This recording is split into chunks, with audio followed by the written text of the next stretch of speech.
floor. And I'd suggest the absence of a quorum. Clerk will call the roll.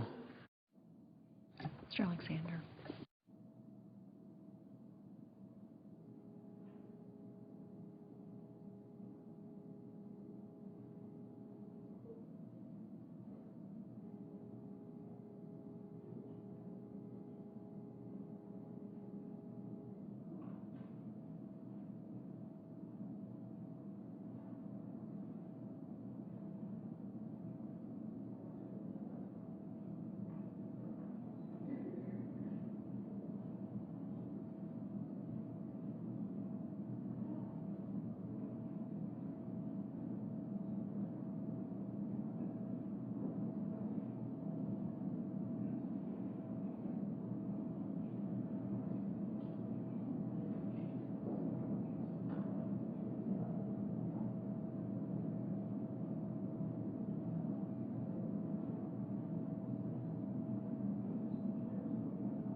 Beyond that, I don't have specific figures. I have not seen specific figures, but I anticipate that we will be releasing data about enrollment by the end of the week. But you don't have a specific date? I do not. Mark. Thanks, Jay. The President spoke last week about gaps and problems with the rollout of the website that need to be fixed. What are those gaps and what fixes would you anticipate? Well, he was referring to, and I'll quote, "I've assigned my team to see what we can do to close some of the holes and gaps in the law," and he was addressing the issue of cancellations and some of the concerns that he has about individuals who've had their existing policies canceled, and that issue has obviously gotten a lot of attention. The problems with the website, which you just mentioned, are being addressed by a team of tech experts, as well as by Jeff Zients, who's overseeing that team. And they essentially have a punch list of problems that need to be fixed in different areas of the website, and they've been working through that punch list and making progress, gradual progress each day. There's no question that the website is functioning better today than it was a week ago or 10 days ago, and certainly much better than it was in the first 2 weeks of October. But there is more work to be done, as Mr. Zients has said. So that work continues, and our goal is to have that website functioning effectively for the vast majority of Americans by the end of this month. And if it's not up to par by the end of the month, do you have a plan B in place, an alternative? We expect it to be functioning properly and effectively for the vast majority of Americans by the end of the month. What we have been doing since the issues with the website arose has focused, we've expanded our efforts to create ways through which Americans can get more information about the options available to them, both by in-person consultations or over the phone. They can also apply and enroll by mail. So those efforts continue. But we expect, and I'm citing here those closer to the ground, that the site will be functioning effectively by the end of the month for the vast majority of users. I think I said last week, and I would reiterate, and I think I said the week before, that any website of this size and complexity will occasionally have issues with it. That's true of major websites today in the commercial sphere. But we expect it to be functioning effectively for the vast majority of users so that they can navigate through it, review their options, find out whether or not they're eligible for tax credits, and choose coverage that fits their needs, both their financial needs and their coverage needs. Can you say whether Todd Park will testify before Congress tomorrow? I can say a couple of things about that. First of all, I'd like to point out the administration's extraordinary... Jordan. I ask consent the quorum call be suspended. Without objection. Mr. President, I have 3 unanimous consent requests for committees to meet during today's session of the Senate. They have approval of the minority and majority leaders. I ask consent these requests be agreed to and printed in the record. Without objection. Morning business is closed. Under the previous order, the Senate will proceed to executive session to consider the following nomination, which the clerk will report. Nomination: Cornelia T.L. Pollard of the District of Columbia to be United States Circuit Judge. Mr. President. Under the previous order, the time until 5:30 p.m. will be equally divided and controlled in the usual form. Mr. President. Senator. Mr. President, the Senate family was stunned yesterday with the news that our colleague Jim Inhofe lost his son Perry in a plane crash in Oklahoma. I extend my condolences to Jim, the senior senator from Oklahoma, and his wife Kay and their family on the loss of their son. Each year, I always look forward to their Christmas card. It's an amazing gathering which grows by the year. It clearly is a strong, large family which takes great comfort in one another's strength. At this moment, they will need it, having lost one of their own. I extend my condolences, along with those in the Senate family, to all of their extended family, and I pray that they will have the strength, and I'm confident they will, to face this personal and family tragedy. Mr. President, I ask that the following remarks be placed at a separate place in the record. Without objection. Mr. President, a few moments ago, the Republican leader, Senator Cornyn of Texas, came to the floor to oppose the nomination of Nina Pollard to the D.C. Circuit Court. Sadly, this did not come as a surprise. It is now clearly a political strategy on the other side to block President Obama's nominees for this important court. There are 3 vacancies on the D.C. Circuit.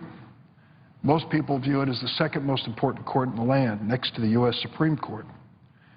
The court has 8 active judges and is authorized to have 11. When there are vacancies in our federal judiciary, the President has a duty to fill them. President George Bush made 6 nominations for the D.C. Circuit during his presidency, and of those 6 nominees, 4 were confirmed. President Obama, by contrast, has made 5 nominations for the D.C. Circuit, and so far only 1 has been confirmed, a well-qualified gentleman, Sri Srinivasan. 2 of President Obama's nominees have been filibustered by the Senate Republicans, Caitlin Halligan and Patricia Millett, 2 exceptionally well-qualified women. My colleagues on the other side of the aisle have made it clear that they intend to filibuster 2 equally well-qualified nominees, Georgetown law professor Nina Pollard and D.C. District Court Judge Robert Wilkins. This disparity is very obvious for anyone who cares to compare. President Bush, 6 D.C. Circuit Court nominees, 4 of them confirmed. President Obama, 5 D.C. Circuit Court nominees, 4 of them likely filibustered by the Republicans. This is a troubling contrast. There is no question that President Obama's nominees have the qualifications and integrity to serve on this important court. There are absolutely no, underline no, extraordinary circumstances that justify filibustering these nominees. Just a few days ago, when the Senate Republicans filibustered Patricia Millett, one of the most distinguished nominees to ever come before the Senate, they ignored the obvious. She has argued 32 cases before the U.S. Supreme Court. Is someone literally going to come here and say, oh, well, she's not qualified to serve in a federal court? Not only that, she had the endorsement, the overwhelming endorsement, of solicitors general of both political parties. Clearly, she is well qualified and has bipartisan support for the job, but it wasn't good enough for the other side of the aisle. They filibustered her, stopping her nomination. For those who are new to the Senate, I wish the filibuster was new as well. But it's an old trick, an old procedural gambit. And what happens is that well-qualified people, and many times substantive legislation, is held up indefinitely or stopped with the use of a filibuster. To do it to an amendment or a bill is bad enough. To do it to a human being is really something we should think long and hard about. Her nomination, the nomination of Patricia Millett, was supported by Democratic and Republican solicitors general, and they characterized her as brilliant and unfailing fair-minded. Ms. Millett deserved an up or down vote on the merits. I doubt that there would have been many, if any, on the other side of the aisle who would have voted against her. There's no question that she would have served with distinction as a federal judge. It is a shame that she's being filibustered. Technically, her nomination is still hanging by a thread, a procedural thread, I guess, of the possibility of being reconsidered. But when we hear the statement just recently made by the senior senator from Texas, it gives us scant hope of her successful nomination being approved by the Senate. Now we're considering another well-qualified nominee to the D.C. Circuit, Nina Pollard. Ms. Pollard is a distinguished law professor at Georgetown Law University. She is also one of the most talented appellate attorneys in America. She served with distinction in the Solicitor General's office and in the Justice Department's Office of Legal Counsel. She has argued 9 cases before the Supreme Court of the United States. She has written briefs on many more, including U.S. versus Virginia, the landmark equal protection case that opened the doors of Virginia Military Institute to female students. There's no question that Ms. Pollard has the intellect, experience, and integrity to be an excellent federal court judge. She has received strong letters of recommendation from Republicans and Democrats, from law enforcement and law professors. Now, it's no secret that she's written a number of academic articles in which she argued for gender equality, that men and women be treated fairly and the same under the law in America. Some find this radical thinking. Most Americans believe it should be the law of the land. But law professors are supposed to take part in debates and advance academic discourse. That's their role. Also, issues of gender equality are important in America. Don't we want our daughters to have the same opportunities as our sons? We should want to have our finest legal minds contribute to this conversation about gender equality. We should not penalize them for doing so. Some have dismissed her nomination because she has spoken out about equality when it comes to men and women in America. That is shameful. Ms. Pollard also made clear at her nomination hearing she understands the difference between being a professor and a judge. And when Ms. Pollard has stood in judgment as others, as she has done when she served on the ABA Reviewing Committee for then-Judge Sam Alito in 2005, she's been fair and impartial. She probably doesn't share the views of Judge Alito, but her committee gave him a rating of unanimously well qualified, and that rating helped send him off to the Supreme Court. I think Viet Den, former Assistant Attorney General for the Office of Legal Policy under George W. Bush, helped clarify who Nina Pollard is with a letter he sent in support of her nomination. Here's what he said. I know that Professor Pollard is exceptionally bright, a patient and unbiased listener, and a lawyer of great judgment and unquestioned integrity. I would go on to say I know Professor Venn, who is a very conservative person, and yet listen to how he concluded his endorsement of Nina Pollard. Quote, she is a fair-minded thinker with enormous respect for the law and for the limited and essential role of the federal appellate judge, qualities that would make her well prepared to take on the work of a D.C. Circuit judge. I am confident that she would approach the judicial task of applying the law to facts in a fair and meticulous manner. I urge my colleagues to give this well-qualified nominee the chance for a vote on the merits before the Senate. Some may argue that there are 3 strikes against Professor Pillard for this D.C. Circuit, and apparently there are. First, she's an overwhelmingly well-qualified woman, and those nominations are not faring well with the other side of the aisle recently. Secondly, she has argued that men and women deserve equal and fair treatment in America, and that doesn't sit well with some on the other side of the aisle. And third, this is a critically important court, and there are some who are determined to maintain these vacancies, even at the expense of exceptionally well-qualified nominees. I know my Republican colleagues like to argue we shouldn't confirm nominees to the court because they just don't work hard enough over there. But does anyone truly believe this caseload argument would stop the Republicans if they were in the White House trying to fill the same vacancies? We don't have to guess the answer to that question. We know it. The fact is the D.C. Circuit's caseload is actually greater now than it was when John Roberts was confirmed to be the 9th judge on that circuit in 2003. And Judge Roberts was confirmed by a voice vote. The argument about not enough work in the court didn't seem to come up when it was a Republican nominee for a similar vacancy. My Republican colleagues have been eager to confirm nominees for the 9th, 10th, and 11th seats on the D.C. Circuit when a Republican president has been making the nomination.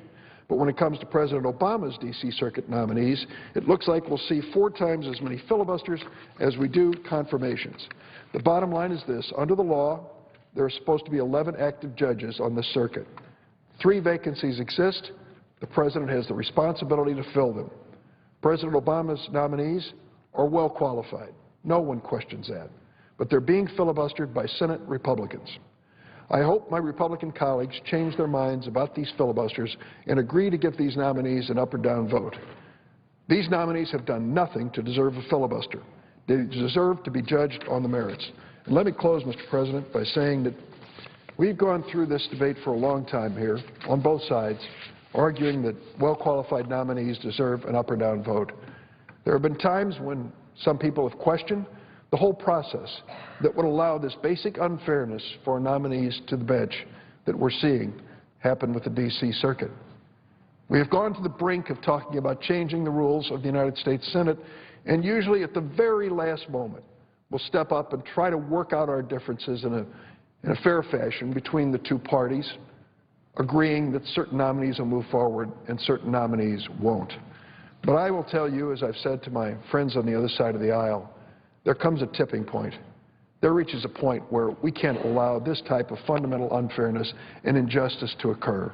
It is not fair to these nominees who submit their names in good faith, willing to serve on these important judicial assignments and to give their best talents and to show their integrity in the process, and then to be given the back of the hand by a Republican filibuster on the floor of the United States Senate. It reaches a point where we can't continue to do this.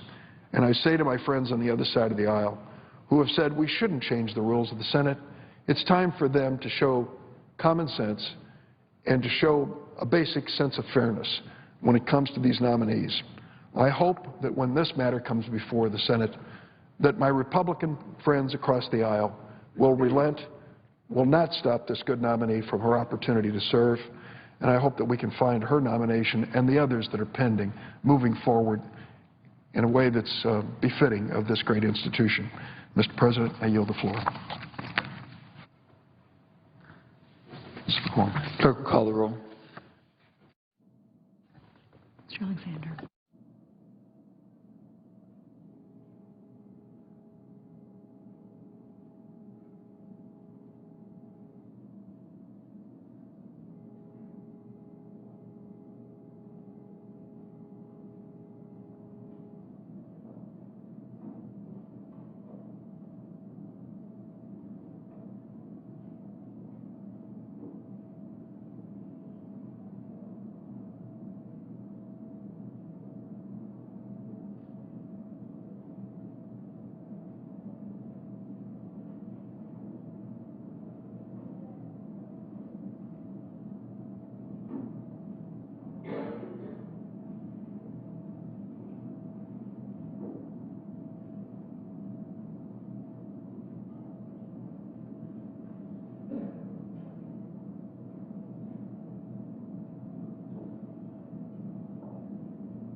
The pending business in the Senate is the nomination of Cornelia T.L. to be a judge for the U.S. Circuit Court of Appeals for the District of Columbia.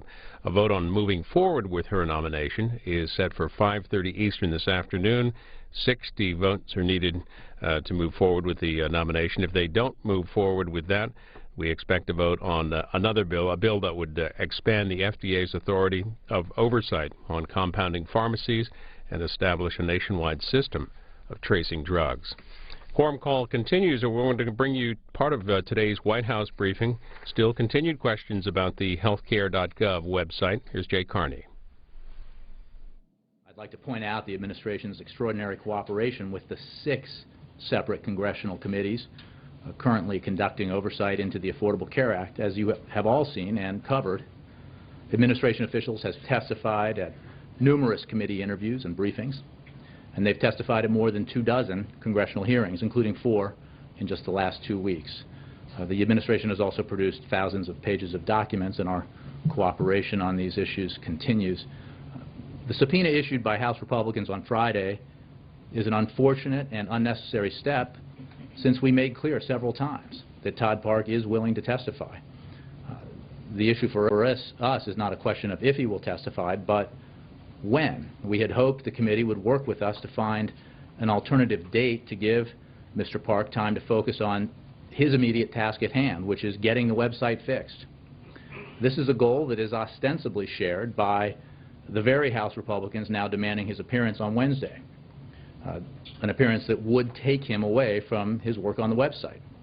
In fact, Chairman Issa told CBS News a few weeks ago that he wanted the website fixed and, quote, fixed quickly. Well, Todd Park is very much engaged in the effort of fixing it as quickly as possible. So I have no update on that except to tell you that the Office of Science and Technology has said they are reviewing the subpoena and they will respond as appropriate. Can I just ask about Iran? Sure. Iran's, I guess, foreign minister has sort of rejected the claim that it was Iran that was the result of the failure to reach an agreement in Geneva recently, and has said that divisions among Western nations were the cause of the failure of the talks. Can you comment on that? Is it really up to the West to... Well, what I can tell you is simply that the P5+1 were unified on the proposal that was put forward, and that the Iranians did not accept that proposal. And that's a statement of fact. There was important progress made at these negotiations, and they were cordial and substantive and serious. But as I said, the P5+1 were united there, and we remain united in our proposal to Iran and our approach to these negotiations. Gaps remain, and there are still important issues to be addressed between the P5+1 and Iran. And that is why there will be a break, as you know, and the P5+1 will resume negotiations with Iran on November 21st and 22nd. I want to caution everyone, because there's been a substantial amount of speculation about the details of the proposal, against believing rumors and incorrect reports or prejudging outcomes. Both the P5+1 and Iran have been very disciplined in keeping the details of the negotiations private, and that is a sign of the seriousness of what is taking place, and it has also allowed us to make the progress that we have made.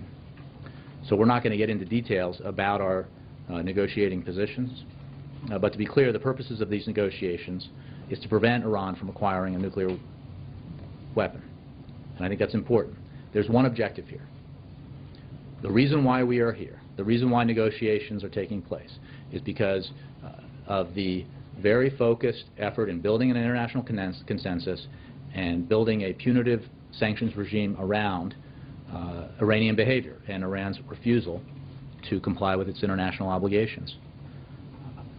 Because of that effort, over the several years since it's been in place, we now have a diplomatic opening. We have a willingness, because of the concentrated effect of these sanctions by Iran, to pursue the possibility of resolving this diplomatically.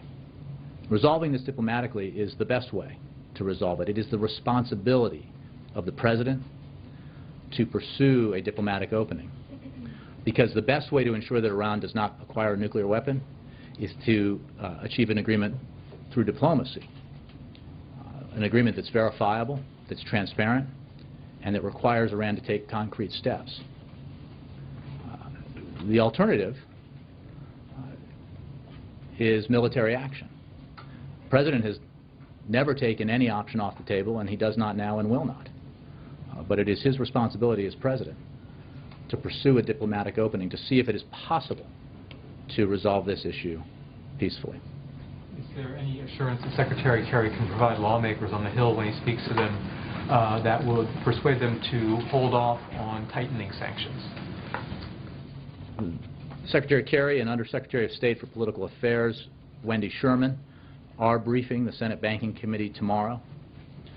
That's part of a broader effort to consult with Congress and update them on the P5+1 negotiations, as well as our consultations with our allies. But when it comes to the issue of new sanctions legislation, it's important to remember no one is suggesting an open-ended delay for new sanctions because there may come a point where additional sanctions are necessary. At the same time, it is important for Congress to reserve its ability to legislate for the moment when it is most effective in order to give the current P5+1 negotiations the best chance to make real progress in achieving our shared goal of preventing Iran from obtaining a nuclear weapon. So again, this is not about being for or against sanctions. This administration has imposed the most crippling sanctions in history against Iran. And we appreciate the leverage those sanctions have given us, and we appreciate the partnership that Congress has given us in that effort. But this is a decision to support diplomacy and a possible peaceful resolution to this issue. The American people justifiably and understandably prefer a peaceful solution that prevents Iran from obtaining a nuclear weapon. And this agreement, if it's achieved, has the potential to do that. The American people do not want a march to war, and it is important to understand that if pursuing a resolution diplomatically is disallowed or ruled out, what options then do we and our allies have to prevent Iran from acquiring a nuclear weapon? We've said all along, as we have ratcheted up sanctions and increased the isolation and pressure on Tehran, that the window for resolving this diplomatically was open, but that it would not remain open forever. And short of an agreement, Iran will continue to make progress in its nuclear program. So we need to pursue this. We need to see if Iran is serious. And any deal that we and the P5 might reach with Iran will be one that absolutely meets our standards, that would be verifiable and concrete. Any initial relief as part of the first phase would be reversible and modest. It would not in any way change the sanctions architecture that's in place, but it would allow for essentially putting some time on the clock, because it would halt Iran's program and roll back aspects of its program. And if it doesn't do that, the United States won't agree to it. Jim. Getting back to former President Clinton's comments, you were saying at the beginning of the briefing that the President does agree with what former President Clinton said, but former President Clinton did say, I personally believe even if it takes a change in the law, the President should honor the commitment the federal government made. So the President agrees even if it takes a change in the law? Well, what I just said, Jim, is that the President has instructed his team to look at a range of options, and we haven't announced one way or the other, although understandably you and others ask us for details on what is under consideration. We haven't announced any potential fixes or moves that we might be able to make to address this problem, but the President is, as you heard him say in his interview with NBC, he's very interested in trying to address this problem and looks forward to being presented the options that he might be able to pursue. But wouldn't you be in a situation where if you were trying to help people keep the plans that they have now, wouldn't you might be trying to put the toothpaste back in the tube, in that hundreds of thousands, perhaps millions of Americans have received these notifications already? How do you go back and allow those people to keep those insurance plans? That just seems practically impossible. Well, what I would say, Jim, is that I'm not going to get into specifics about avenues that might be available to the President to address this problem until he's chosen which option he wants to pursue. The broader thing that we have to remember here is that the overall majority, overwhelming majority rather, of the American people either get their insurance through their employers and will not see a change, get their insurance through Medicare or Medicaid or the VA and will not see a change, except for those changes that improve the coverage they get and improve the benefits they get, because they apply to everyone, not just those who purchase plans in the marketplaces. Others, as you know, because some states have made the decision to help their own constituents, their own people, by expanding the Medicaid program under the Affordable Care Act, will extend insurance to hundreds of thousands, millions of Americans who will become newly eligible for Medicaid, and then others will be able to find an array of options available to them for purchase through the marketplaces. Now, that effort, in terms of the shopping period, has been made more difficult, frustratingly so, because of the problems with the website. But there is a team focused daily, 7 days a week, on making improvements to that website so the American people have a better experience while they're shopping for plans and registering and enrolling for coverage. And getting back to the interview that the President did with NBC, he apologized to people who are losing their plans despite the assurances he gave. But what about whether or not the statement itself was misleading? If you like your plan, you can keep it. The Senate Whip, Dick Durbin, was on CNN earlier today, and he said that perhaps if a couple of sentences had been added to the end of that pledge, that might have clarified things. Does the President agree with that? Well, the President gave a pretty extensive interview in which this was the central topic of discussion, and I would point you to what he said. He obviously expressed regret about the fact that the law has not addressed some of these individuals the way that he would like, and therefore he has asked his team to come up with some solutions that he can review. So the overall effort here has to be on implementing the Affordable Care Act, standing up the marketplaces so that these millions of Americans are presented with the far better options that the Affordable Care Act allows them for affordable, quality health insurance, for many of whom that's something that's been out of reach for a long time. And, you know, he is focused on getting it right because it is a fact that come January 1st, there will be millions more Americans with insurance coverage who didn't have it before, and there'll be other millions of Americans who will have higher quality insurance than they had before. They won't be subjected to a marketplace in which insurers could charge Juliana double for the same plan that you got because she's a woman. They can't put a lifetime or annual cap on the benefits that you receive. They can't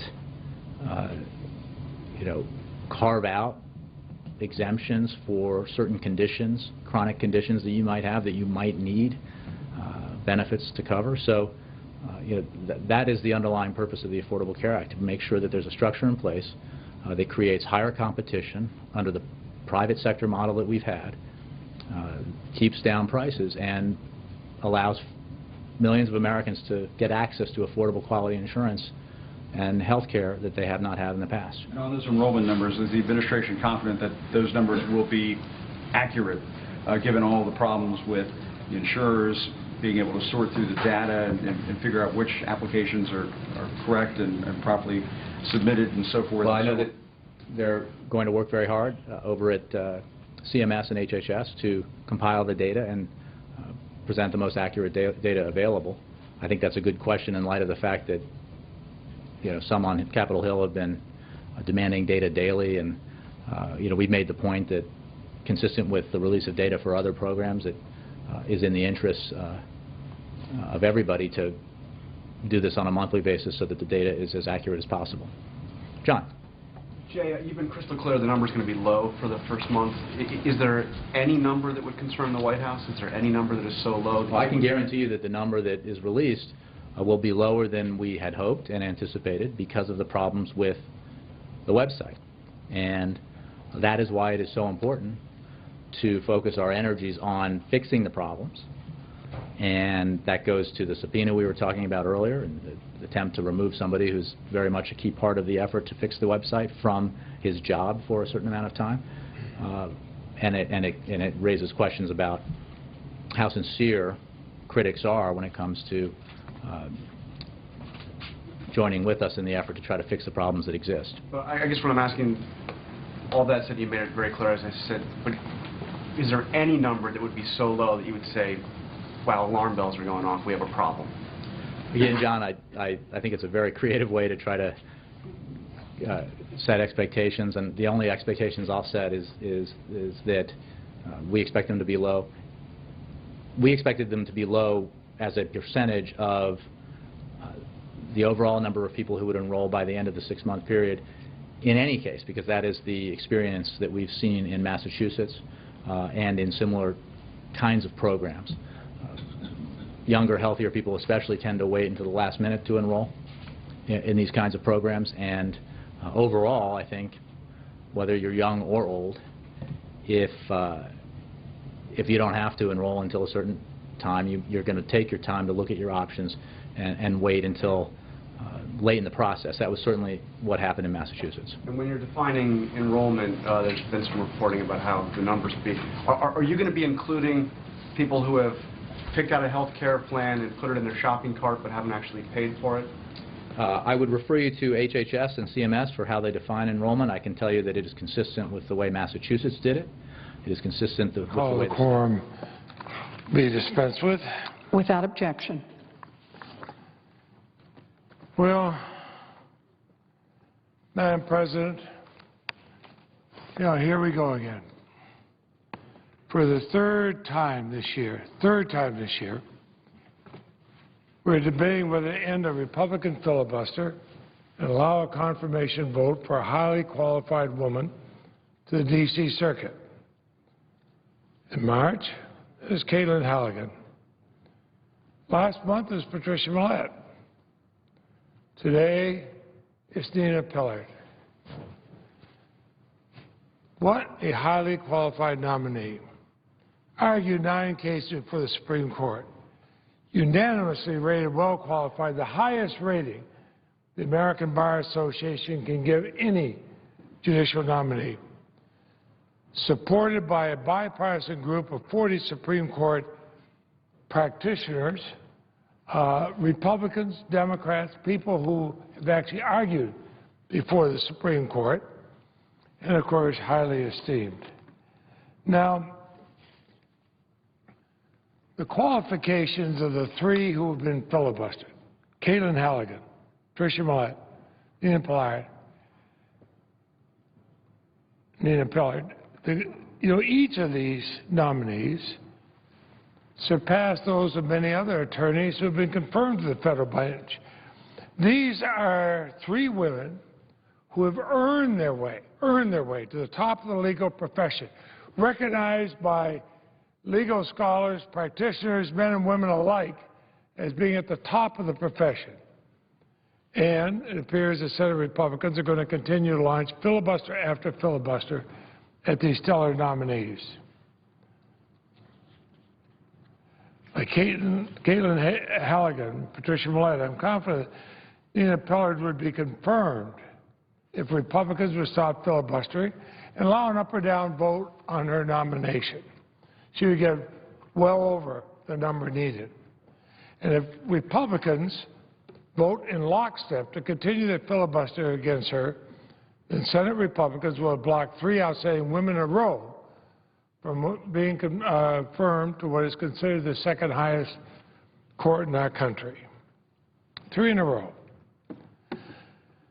Now, Senate Republicans have an opportunity to make this right by voting to end the filibuster of Nina Pillard's nomination today, and by voting on the nomination of Patricia Millett once the majority leader brings it again before the Senate, as he intends to do. Confirming these 2 highly qualified nominees is the right thing to do, and it will make history because once these two extraordinary women are confirmed, the D.C. Circuit will be the first federal appellate court in our country to have an equal number of women serving as judges as men.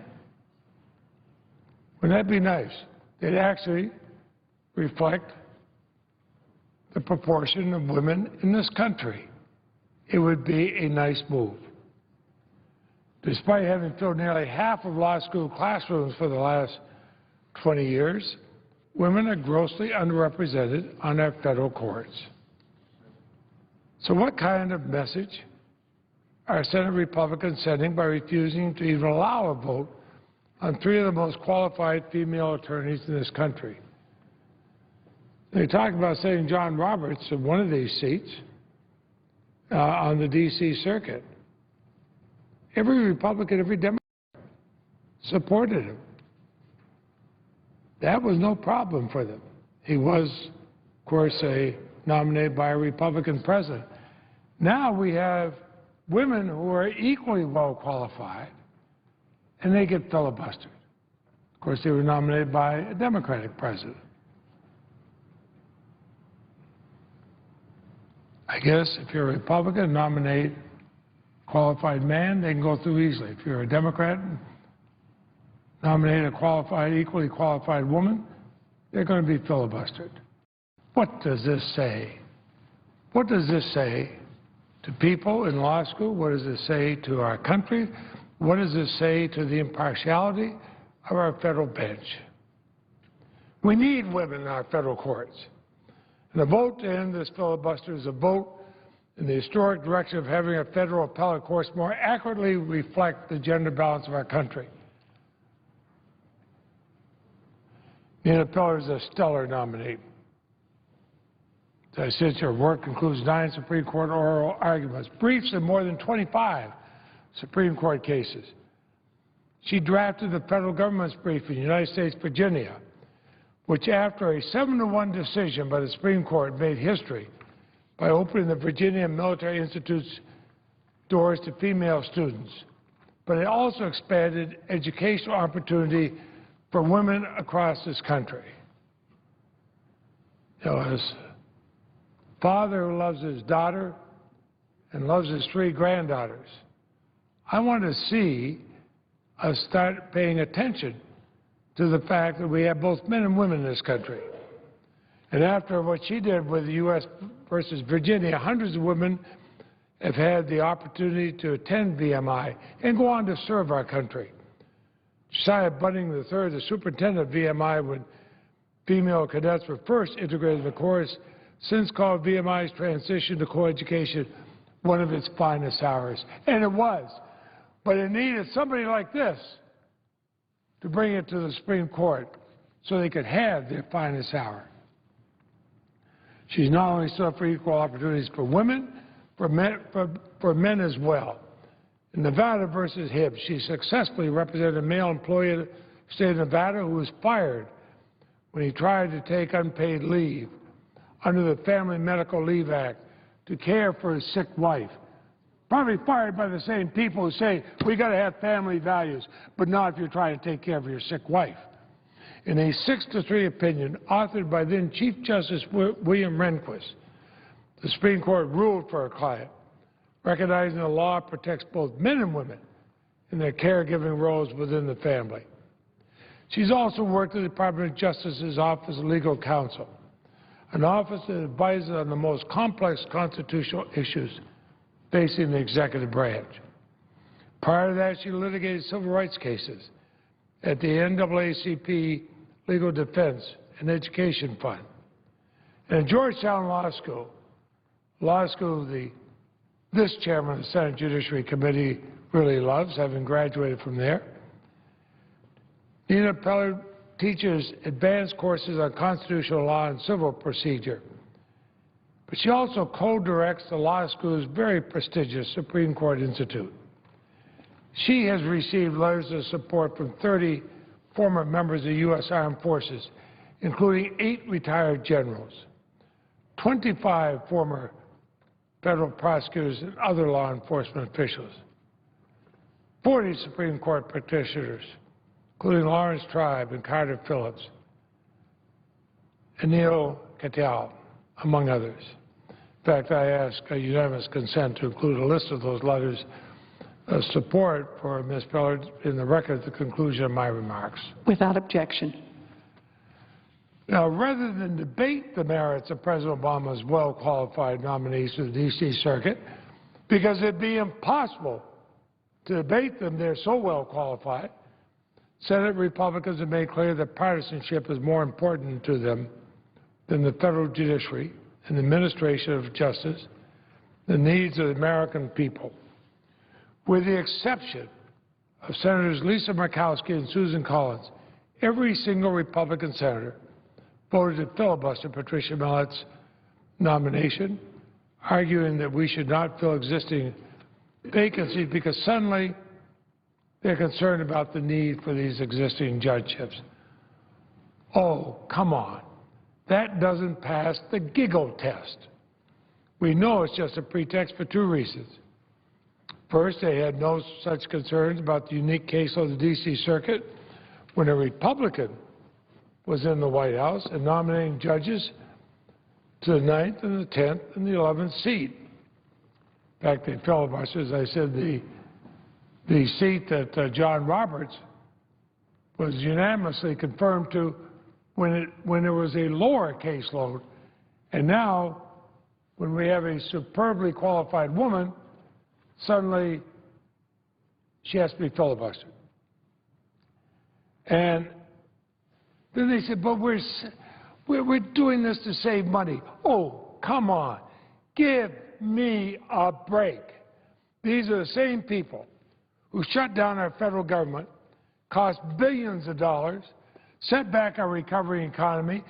The needless shutdown of our government would have paid for all these federal courts for years. So don't. Just stand up and say, okay, we don't want women on this court. Be honest about it. Don't give me a lot of falderall about numbers and expenses and everything else, because that's all it is falderall. The D.C. Circuit should be operated full strength, as it was when President Bush left office, something they supported. They supported for President Bush, but not for President Obama. Shame on you. That's wrong. There are currently 3 vacancies. President Obama has fulfilled his constitutional role by nominating 3 eminently qualified nominees to fill these seats. The same seats were filled during President Bush's tenure when the caseload was lower. Don't give me balderdash. Let's deal with reality.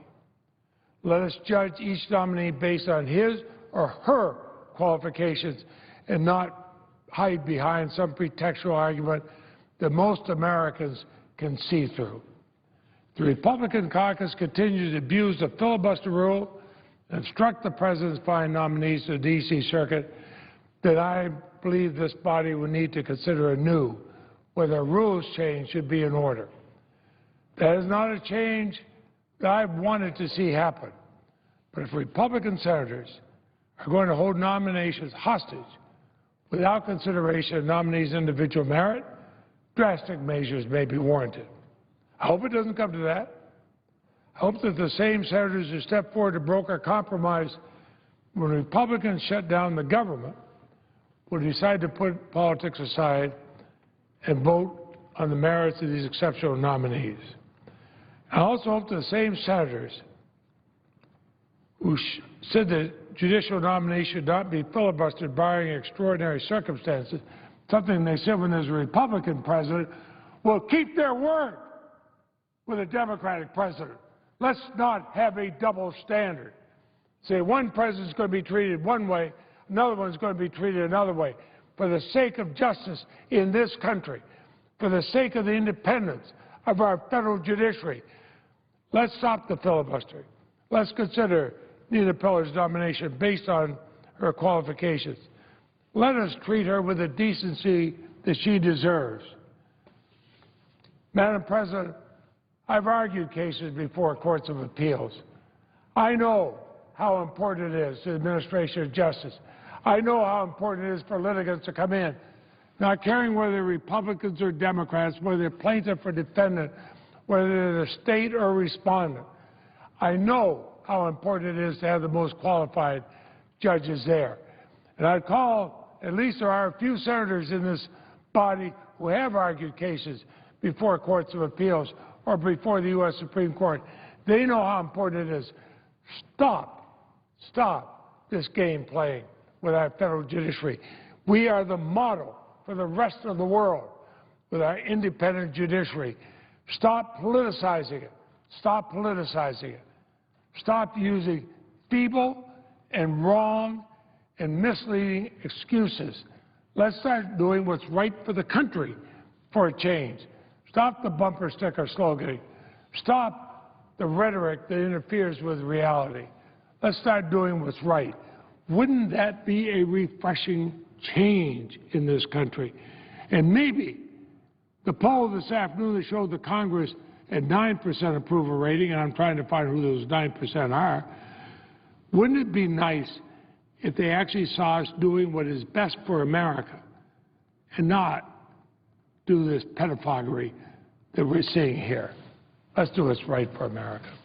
I yield the floor.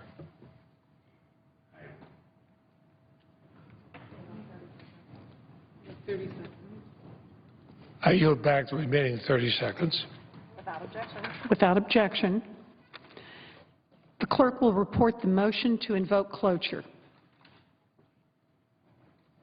Cloture motion. We, the undersigned senators, in accordance with the provisions of Rule